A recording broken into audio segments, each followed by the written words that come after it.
The war room fell silent when the doors opened. High Admiral Torn stood at the center of the massive holographic display, watching red markers spread across the star map like a disease. 12 systems had fallen in 6 months. The Keth Dominion was winning, and everyone in the room knew it. "We have lost contact with the 7th Fleet," said a young officer, his blue skin pale with fear. "Admiral Voss is presumed dead." Torn closed his 4 eyes and let out a long breath. The Veloci people had led the Galactic Coalition for 300 years. They had built alliances, created trade routes, and maintained peace across 1,000 worlds. Now they were watching everything fall apart. "How long until the Keth reach Vorath 7? He asked. 2 weeks. Maybe less. Vorath 7 was the last major defense point before the inner systems. If it fell, the Coalition capital would be next. Torren had sent every ship he could spare, called in every favor, begged every allied species for help. It was not enough. It would never be enough. "Sir," another officer said, her voice uncertain, "we received a response to the emergency broadcast." Torren looked up. They had sent distress signals to every corner of the galaxy, hoping for anyone who might help. Most species had ignored them or sent polite refusals. Who responded? The officer hesitated. "Earth." The room went completely still. Someone laughed nervously. Another officer shook his head in disbelief. "Earth is a myth," Torren said flatly. "A story we tell children about a death world where everything tries to kill you. There are no survivors from such a place. Sir, I have confirmed the signal origin. It matches the coordinates from the ancient records. And they are not just responding." The officer swallowed hard. "They are coming. A fleet of 47 ships will arrive at Vorath 7 in 3 days." Torren stared at the display as new markers appeared, blue ones, moving fast toward the war zone. His hands trembled slightly. He had heard the old stories like everyone else. Creatures from a world of poison air and burning radiation. Beings who could survive injuries that would kill any other species. Predators who had hunted their own world into submission. Legends, fairy tales, myths. And now they were coming. 3 days later, Commander Daniel Brooks stood on the bridge of the USS Constellation and watched an alien space station grow larger in the view screen. He was a tall man with gray at his temples and calm brown eyes that had seen too many battles. Beside him, Lieutenant Megan Price studied the tactical readouts with sharp focus. 46 ships in the station's defensive perimeter, she reported. Mixed classes. Most of them show battle damage. These people have been fighting hard. And losing, Brooks said quietly. He had read the intelligence reports during the journey. The Keth Dominion was brutal and efficient. They conquered worlds and stripped them of resources, leaving nothing behind. The Coalition had been fighting them for decades and slowly losing ground. "Sir, we are being hailed." Brooks straightened his uniform.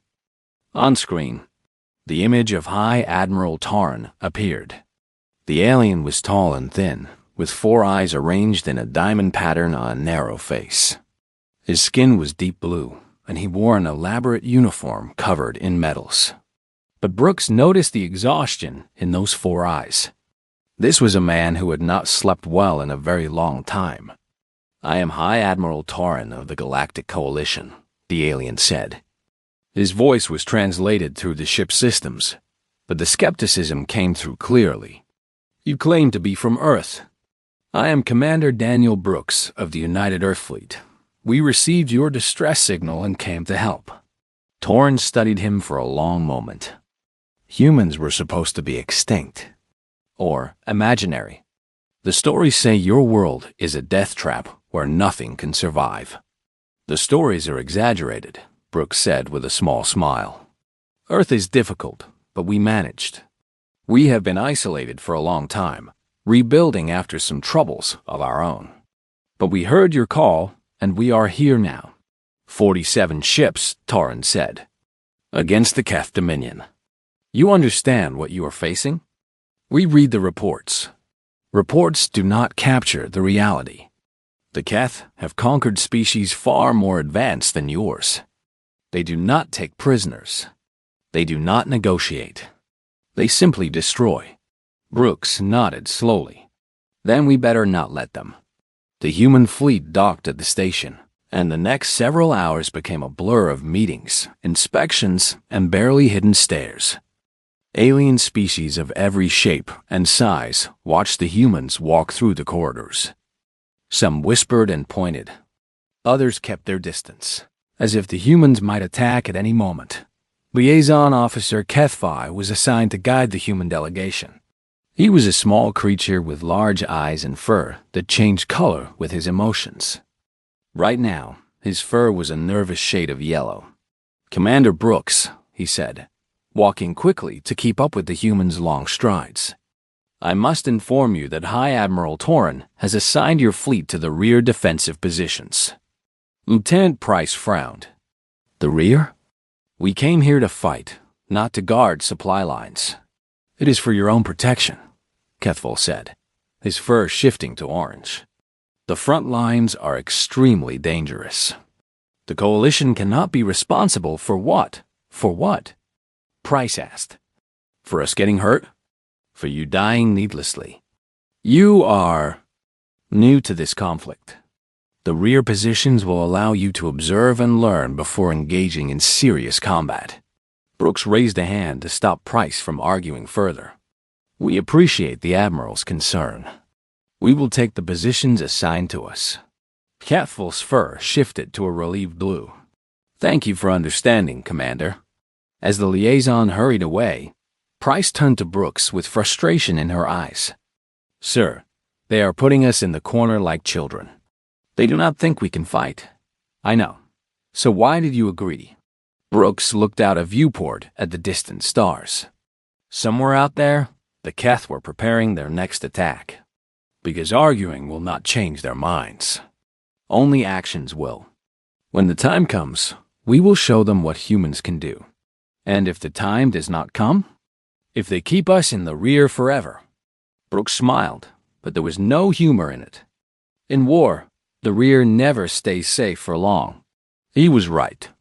12 hours later, alarms began to scream throughout the station. The Keth had launched a surprise attack on the supply lines and rear defensive positions. They expected to find easy targets and frightened support crews. Instead, they found humans. And for the first time in centuries, the galaxy was about to learn why Earth was called a death world. The first Keth missiles hit the outer defense stations at exactly midnight, station time. Explosions lit up the darkness of space like deadly flowers blooming in the void. On the bridge of the Constellation, Commander Brooks watched 3 Coalition ships vanish from the tactical display in the first 30 seconds. "All ships, battle stations," he ordered calmly. "Lieutenant Price, tactical analysis." Megan Price's fingers flew across her console. 64 Keth warships coming in fast. They are targeting the supply depots and rear positions. They think this is the weak point. They are about to learn otherwise. Signal the fleet. Formation Delta. We hold this line. Across the human fleet, men and women moved with purpose. There was fear, of course. Fear was natural. But there was also something else, something that the Keth had never faced before. There was determination. On the ground station below, Sergeant Kyle Dawson heard the alarms and grabbed his rifle. He was a broad-shouldered man with a shaved head and scars on his hands from years of combat. His squad was already moving, checking weapons and securing their positions. "Contact in 5 minutes," Corporal Nina Vance reported. She was the squad's medic, a woman with kind eyes and steady hands. Keth landing craft detected. Private Eli Grant swallowed hard and checked his rifle for the 3rd time. He was 22 years old, and this was his first real deployment. His hands were shaking slightly. Dawson noticed. He walked over and put a hand on the young man's shoulder. "First time is always the hardest.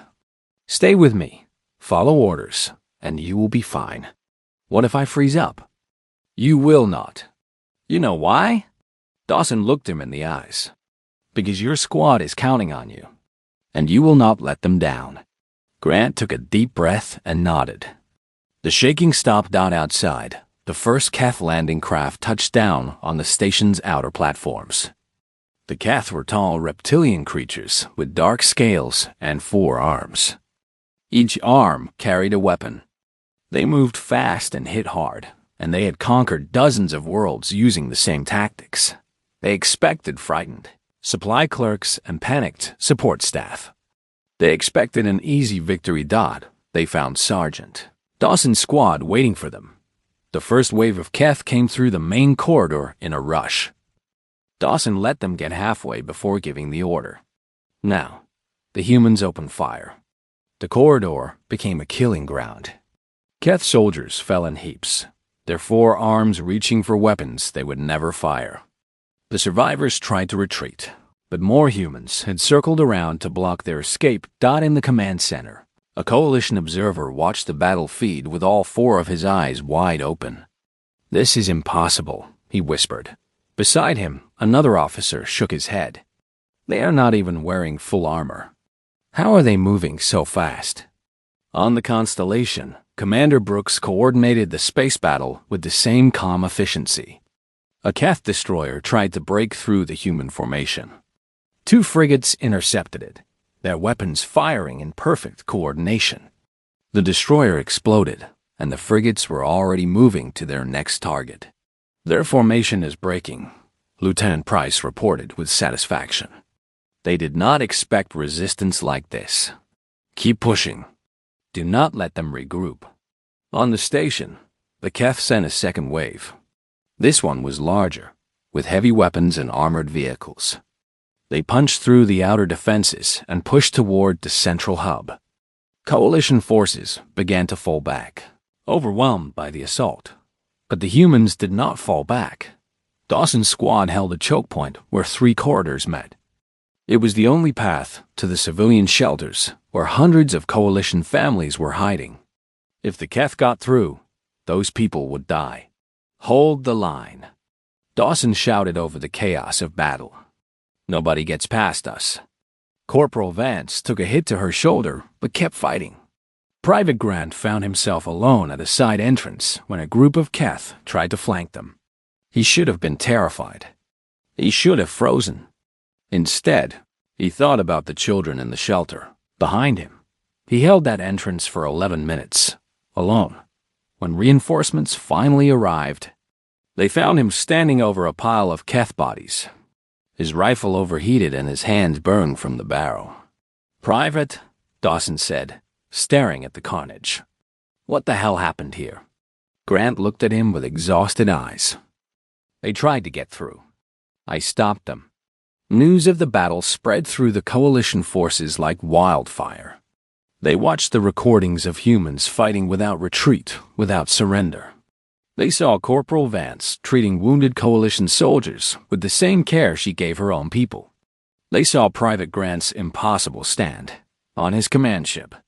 Warlord Drethkor received the battle reports and felt something he had not experienced in decades: confusion.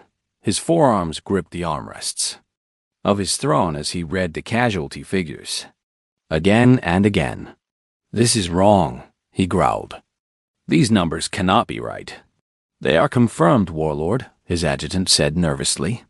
"We lost 18 ships and over 3,000 ground troops. The rear positions held. Against what? Who commands these forces?" "A species called humans, Warlord. They are new to the conflict."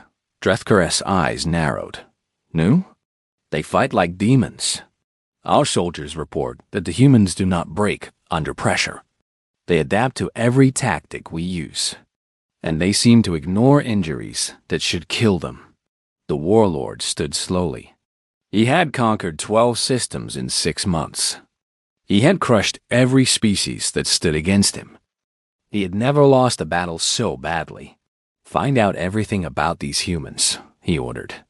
"Where they come from, what they want, and most importantly, how to kill them.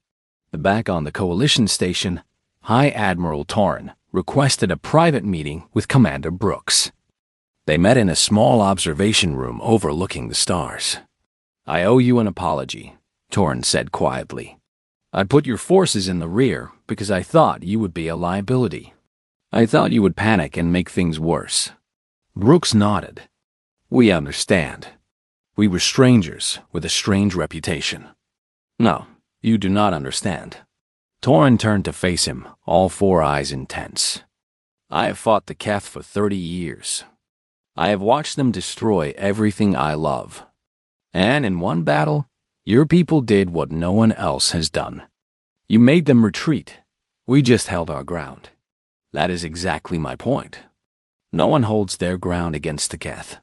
They hit hard and fast, and everyone breaks. Everyone runs. But your people stood there and fought like the Keth were nothing special." Torrin paused. "The stories about humans, about your death world, are they true?" Brooks thought about Earth, about the hurricanes and earthquakes, the predators and diseases, the wars they had fought against each other before finally learning to work together. "Earth is difficult," he admitted, "but it made us strong and stubborn." Torrin made a sound that might have been a laugh. "Stubborn. Yes, I saw that today." He extended a thin hand. "Commander, the Coalition needs more than rear guards. We need fighters who can take the battle to the enemy. Will your people join us on the front lines?" Brooks took his hand. "That is why we came." For the first time in months, High Admiral Torrin felt something he had almost forgotten. Hope. Word spread through the Coalition faster than any ship could travel. On space stations and colony worlds, in military bases and refugee camps, people talked about the Battle of Velrith 7. They talked about the humans. "My cousin was there," a young Veloci pilot told her friends. She said the humans fought like nothing she had ever seen. One of them held a corridor alone for almost 15 minutes against a full Keth assault team. "That is impossible," someone argued. She showed me the recording. It is real. On the Coalition command station, Dr. Hannah Cole found herself surrounded by curious aliens every time she left her quarters. She was a xenobiologist, originally assigned to study alien species and help with cultural relations. Instead, she spent most of her time answering questions about humans. "Is it true your world has liquid poison falling from the sky?" a young officer asked. Hannah smiled. "We call it rain. It is just water. Most of the time. But the ancient records say your atmosphere contains a gas that causes metal to decay. Oxygen. Yes, we breathe it. It does cause some metals to rust over time, but we learn to work with it." The crowd around her grew larger. Hannah realized they were not just curious. They were trying to understand how a species from such a hostile world could exist at all. "Your planet sounds terrifying," said a small alien with large ears. "How did your species survive?" Hannah thought carefully about her answer. "We almost did not, many times. We had diseases that killed millions. Natural disasters that destroyed entire cities. We even fought wars against each other that nearly ended everything." She paused. "But we kept going. We adapted. We learned. And we got better. Why?" Someone asked. "Why did you not just give up?" "Because giving up was never really an option. Humans are stubborn that way." In the military section of the station, joint training exercises had begun between human and Coalition forces. It was not going smoothly. The aliens were faster in some ways, stronger in others. They had better technology and more experience in space combat. But the humans brought something different to the table. General Varric San, the Coalition's ground forces commander, watched a training exercise with growing amazement. A group of humans had been given an impossible scenario, outnumbered, outgunned, with no path to victory. The expected response was for them to recognize the situation and surrender. Instead, the humans had improvised. They used the environment in ways no one had anticipated. They turned weaknesses into advantages. After 2 hours, they had not only survived, but had actually pushed back against a superior force. "This is cheating," one of the coalition trainers complained. They were supposed to recognize an unwinnable situation. General San shook his head slowly. "I do not think humans recognize unwinnable situations. They just see problems that need creative solutions." Sergeant Dawson's squad had gained a new member. Scout Lyris was a young alien with purple skin and wide golden eyes. She had been at the station during the battle and had watched the humans fight. Now she refused to leave their side. "I want to learn," she told Dawson. "I want to fight like you do." Dawson was not sure what to make of her. She was barely an adult by her species standards, and she looked at the humans like they were heroes from a legend. "We are just soldiers," he told her. "Nothing special. You held the line when everyone else ran. That is special." Private Grant, still recovering from his burns, sat nearby cleaning his weapon. "She has a point, Sarge. We did do something pretty impressive back there." "We did our jobs," Dawson said firmly. "That is all. Do not let it go to your head." But Lyris stayed with the squad, learning their tactics, studying their methods. She was a quick learner, and the humans found themselves growing protective of her. She reminded them of younger siblings, of the children they had left behind on Earth. In the War Council, Lieutenant Price presented a new battle strategy. She had spent days studying both human and coalition combat methods, looking for ways to combine them. "The coalition fights defensively," she explained to the assembled commanders. "You are excellent at holding positions and managing long campaigns. But the Keth are aggressive. They hit hard and fast, and defensive tactics alone cannot stop them. What do you suggest?" High Admiral Torren asked. "We combine our approaches. Coalition forces hold the main lines and provide support. Human forces lead rapid strike operations to disrupt Keth formations before they can build momentum. We use their aggression against them. That would put human forces in extreme danger," General San observed. Price nodded. "Yes, it would. But that is what we are good at." The strategy was approved. Training intensified. Human and alien forces learned to work together, each covering the other's weaknesses. It was difficult and frustrating, but slowly they began to function as a unified force. Meanwhile, intelligence reports brought troubling news. The Keth were building something on Kellis 4, a heavily fortified moon in a system they had recently conquered. The reports were incomplete, but what they showed was concerning. "It appears to be a weapon," the intelligence officer explained. "Based on the energy signatures, it could be capable of destroying entire planets. How long until it is operational?" Commander Brooks asked. "Unknown. But if they complete it, nothing will stop them." High Admiral Torren made the decision. "We cannot wait. We must assault Kellis 4 before the weapon is finished." It was the largest operation the Coalition had attempted in 20 years. Hundreds of ships, thousands of ground troops, all aimed at a single target. And at the front of it, all would be the humans. Commander Brooks gathered his people for a briefing. He looked at their faces, young and old, men and women, veterans and newcomers. They had come so far from Earth, answered a call for help from strangers, and now they were about to lead the most important battle of the war. "I will not lie to you," he said quietly. "This will be hard. Many of us will not come back. The Keth know we are coming, and they will fight to protect their weapon." He paused, letting the words sink in. "But if we do not stop them, they will use that weapon to destroy everything. Every world, every species, every child who is hiding in a shelter somewhere, hoping someone will save them." His voice grew stronger. "We did not come all this way to watch the galaxy burn. We came to fight. And that is exactly what we are going to do." The fleet launched the next day. As the ships jumped to hyperspace, Sergeant Dawson found Scout Lyris sitting alone, staring out a viewport. "Scared?" he asked. "Terrified," she admitted. Are you? Dawson sat beside her. Every time. The fear never goes away. You just learn to work with it. How do humans do it?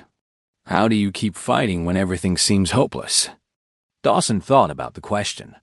It was something he had been asked many times since arriving in this strange part of the galaxy.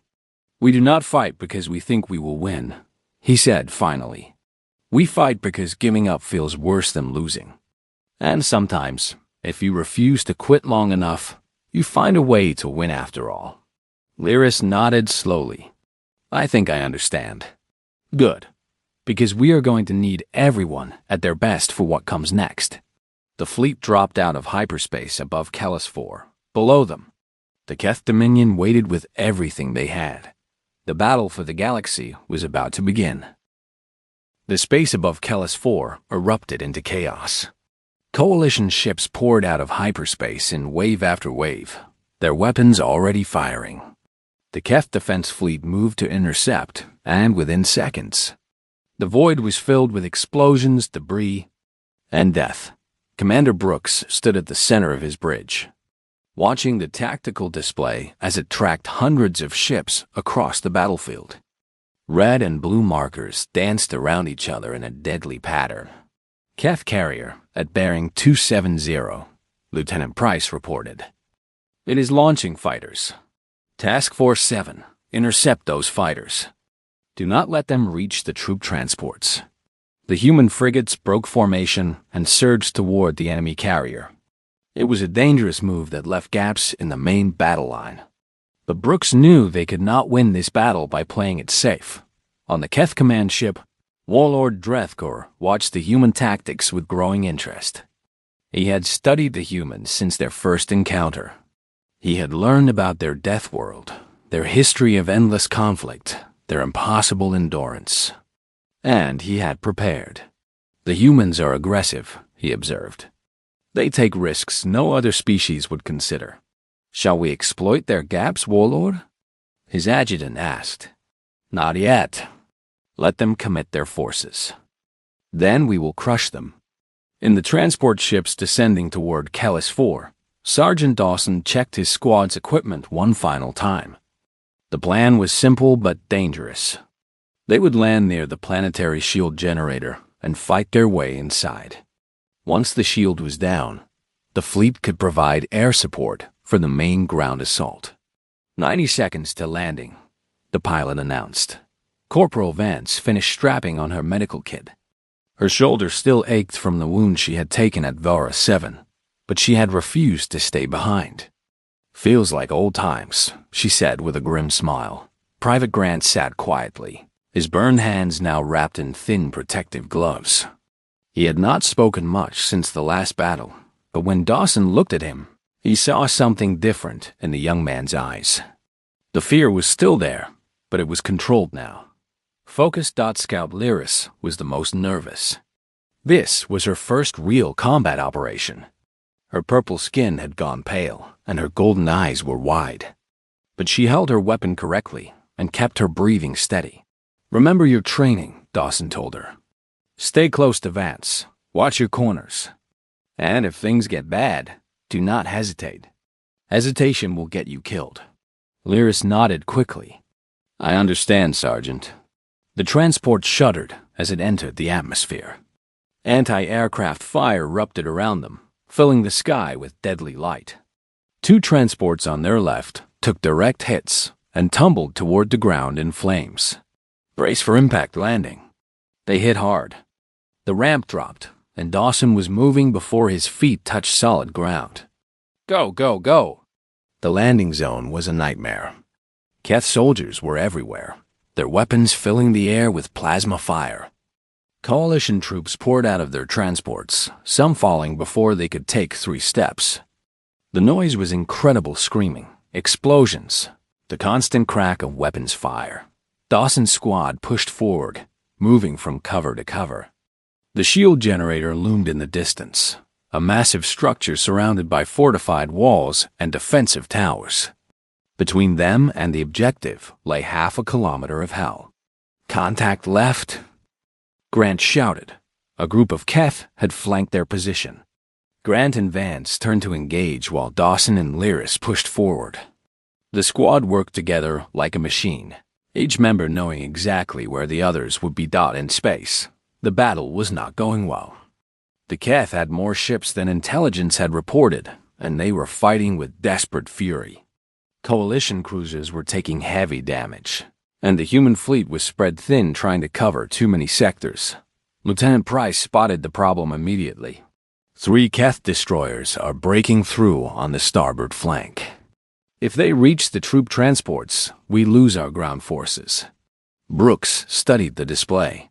Stopping those destroyers would require pulling ships from the main battle line. It would leave the flagship exposed. Do it, he ordered. Protect the transports. Sir, that will leave us vulnerable too, I know. Do it anyway. Price gave the orders.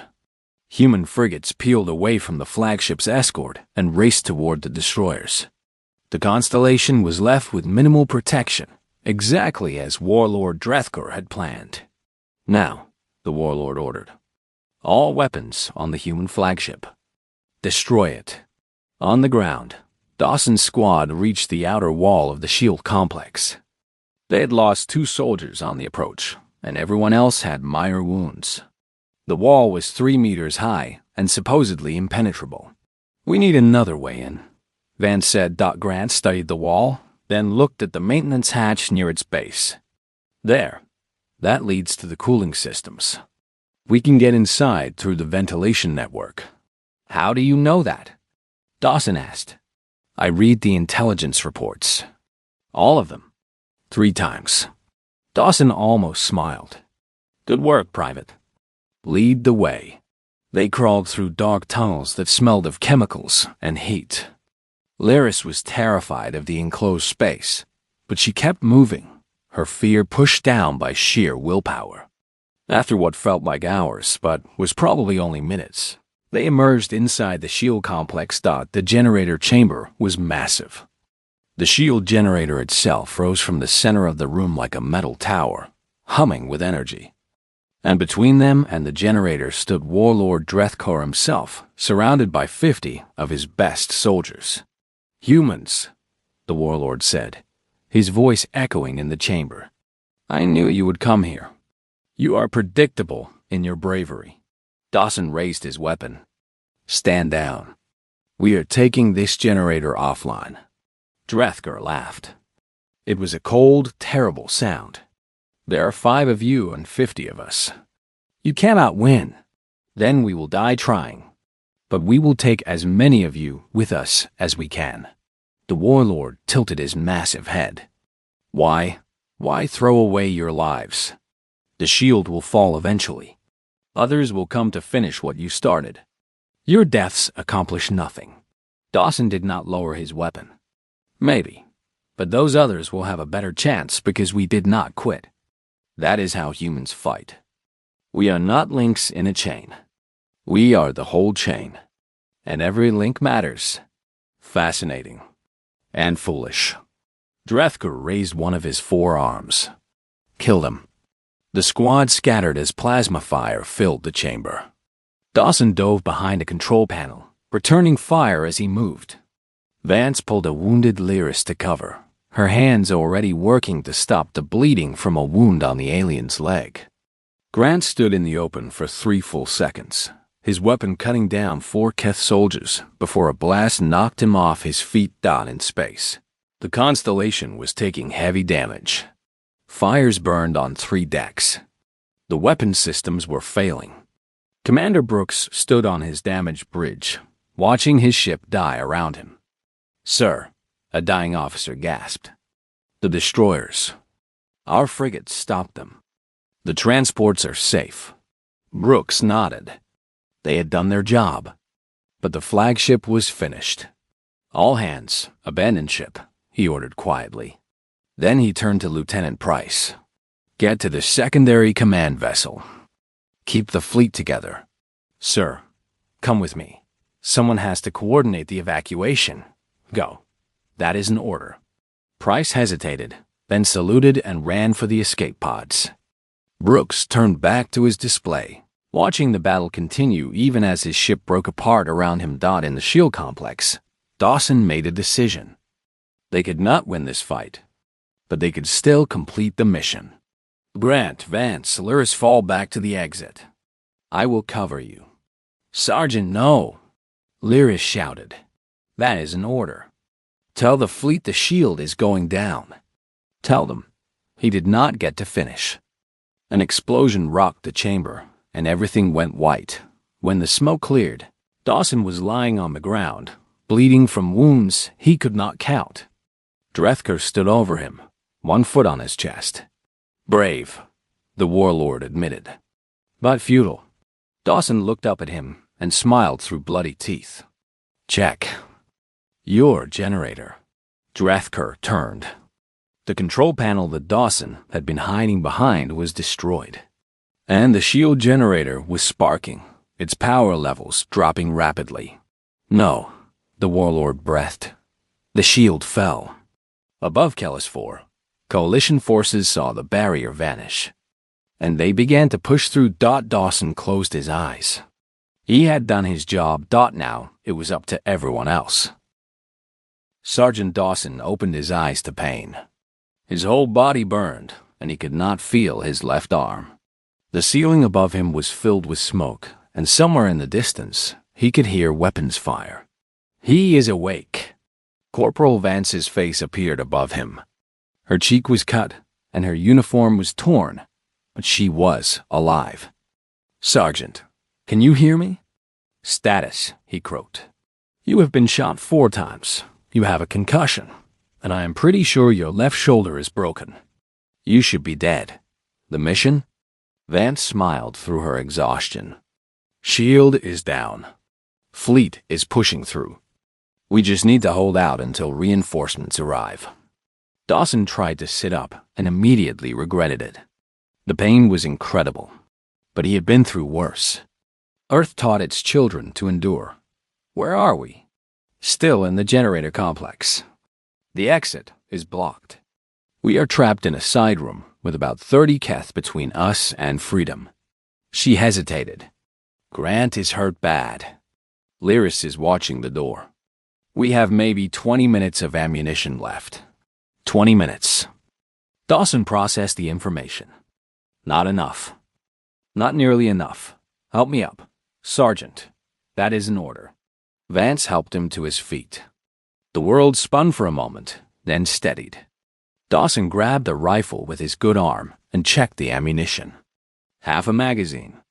He had fought with less. In the main chamber, Warlord Drethker raged at his soldiers. The shield was down. Coalition forces were pouring through the gap in the defenses. Everything he had built was falling apart, and somehow, these impossible creatures from a death world were responsible. Find them, he ordered. Bring me the humans. I want them to watch their fleet burn before they die. On the damaged remains of a Coalition cruiser, Commander Brooks had managed to survive the destruction of his flagship. He was wounded, exhausted, and running on nothing but willpower. But he was still in command. Status of ground forces? He asked. Lieutenant Price answered through the communication system. She had taken command of the secondary vessel as ordered and was coordinating the fleet's advance. We have troops landing all across the surface. The Keth are falling back toward the weapon complex. But sir, we have lost contact with Sergeant Dawson's squad. Last known position? Inside the shield generator facility. The building has partially collapsed. We cannot get a signal through. Brooks thought about Dawson and his people. They had done the impossible, taking down the shield against overwhelming odds. Now they were trapped, probably wounded, definitely running out of time. Get me a rescue team, he ordered. I am going down there myself. Sir, you are wounded. Those people saved this entire operation. I am not leaving them behind. In the side room, Dawson's squad prepared for their last stand. Grant was propped against the wall, barely conscious, his burned hands clutching a pistol he could hardly hold. Lyris had stopped shaking somewhere in the last hour. Her fear had transformed into something else, a cold determination that reminded Dawson of himself when he was young. "When they come through that door," Dawson said quietly, "we make every shot count. We buy as much time as we can. Maybe reinforcements will reach us. Maybe they will not. Either way, we do not make it easy for them." "Sergeant," Lyra said, her voice steady, "I want you to know something. Before I met you, I thought humans were just scary stories. Monsters from a nightmare world. But you are not monsters. You are the bravest people I have ever known." Dawson looked at her, this young alien who had followed them into hell because she believed in them. "We are not brave. We are just too stubborn to know when to quit." The door exploded inward. Keth soldiers poured through, and the small room became a battlefield. Vance fired until her weapon ran dry, then drew her knife. Grant somehow rose to his feet and stood between the enemy and his wounded squad mates. Lyris fought with everything Dawson had taught her, and Dawson himself stood at the center, his broken body refusing to fall. The Keth kept coming, wave after wave. The squad kept fighting, second after second. Time stretched into something eternal, measured only in gunfire and blood dawn. Then Warlord Drethkor stepped through the door. He was enormous up close, his dark scales scarred from decades of warfare. His 4 arms each held a different weapon. His eyes burned with hatred as he looked at the humans who had ruined everything. "Enough," he said, and the firing stopped. The surviving Keth held their positions, weapons trained on the squad. Drethkor walked toward Dawson slowly. "You should be dead 10 times over. I have killed 1,000 soldiers from 100 species. None of them fought like you." Dawson spat blood on the floor. "We are not done yet." "Yes, you are. But I want to understand something before the end." The warlord leaned close. "What makes humans so difficult to kill? What is your secret?" Dawson met his gaze. He thought about Earth, about the storms and the diseases and the endless wars, about the way humans kept building and hoping even when everything told them they should give up. "We do not fight because we think we will win," he said. "We fight because someone has to. Because if we do not, who will?" Drethkor stared at him for a long moment. Then he raised his weapon. A noble sentiment. But sentiment does not win wars. The wall behind him exploded. Commander Brooks came through first, leading a team of human and coalition soldiers. They hit the Keth from behind, catching them completely off guard. The chamber dissolved into chaos once more. Brooks found himself face to face with Drethkor. The warlord was wounded, bleeding from the explosion, but still deadly. His 4 arms moved like lightning, and only Brooks's reflexes saved him from the first strike. They fought in the middle of the destruction. Human against Keth, commander against warlord. The fate of the galaxy compressed into a single desperate duel dot in the end. It was not skill that decided the outcome. It was endurance. Drethkor landed blow after blow, but Brooks kept getting up. He was bleeding, broken, barely standing. But he refused to fall. "Why will you not die?" Drethkor screamed. Brooks smiled through the pain. "Because I am human. And we never learned how." He drove his blade into the warlord's chest. Drethkor fell. Around them, his soldiers surrendered or fled. The battle for Kellis 4 was over. The Keth superweapon would never be completed. Days later, the Coalition held a ceremony on the command station. Thousands watched as High Admiral Torren presented medals to the human forces. Commander Brooks stood at attention despite his injuries. Beside him, Sergeant Dawson's squad was lined up in their dress uniforms. Grant had survived, though the doctors said he would need months of recovery. Vance's hands were bandaged, but she was already planning her return to duty. And Lyris stood with the humans, having officially transferred to serve under human command. "Today, we honor those who came when we called," Torren announced to the crowd.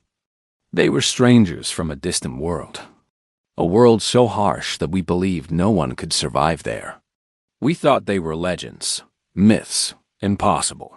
He paused, looking at the humans. We were wrong. They are not myths. They are friends. They are allies. And from this day forward, Earth is a full member of the Galactic Coalition. The crowd erupted in cheers. On 100 worlds, people watched the ceremony and whispered to each other about the humans.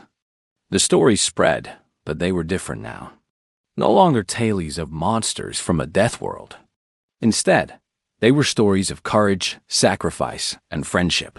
That night, Commander Brooks found Dawson on the observation deck, staring at the stars. "Thinking about home?" Brooks asked.